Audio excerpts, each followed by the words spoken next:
Après la victoire de l'Azerbaïdjan dans le Haut-Karabakh, la relation entre Bakou et Jérusalem se renforce. Dans le cadre d'un nouvel accord entre les deux pays, 2 satellites électro-optiques vont être vendus aux Azerbaïdjanais.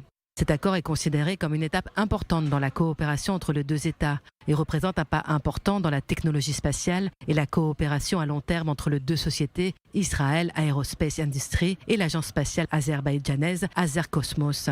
Notre engagement envers l'innovation et l'exploration nous pousse à collaborer avec les plus grands experts de la communauté spatiale mondiale. Nous sommes fiers d'apporter une contribution significative à cette coopération pour l'Azerbaïdjan et nous sommes convaincus que cette coopération nous propulsera vers de nouveaux sommets. Les intérêts communs entre les deux pays sont en effet nombreux et stratégiques. Alors que l'un comme l'autre entretiennent des relations conflictuelles avec l'Iran, Israël cherche à trouver de nouvelles voies d'approvisionnement en pétrole que Bakou se trouve en mesure de lui fournir. Israël, de son côté, représente le premier fournisseur d'armes de renseignement de l'Azerbaïdjan. L'ouverture de l'ambassade azérie en Israël l'année dernière n'a fait que montrer le renforcement des liens entre les deux pays.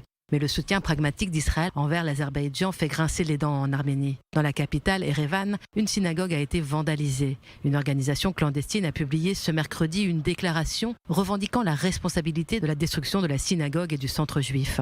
Dans son communiqué, l'organisation a lié l'attaque au soutien israélien au régime du président azerbaïdjanais Ilham Aliyev et a menacé de continuer les exactions contre les juifs. C'est un avertissement. Notre opération réussie n'est que le début. Il y aura d'autres actions. Ce n'est là qu'une déclaration de notre engagement sérieux. L'organisation a également menacé tous les citoyens israéliens et les juifs du monde entier tant qu'Israël continuera à être le bras armé de Bakou.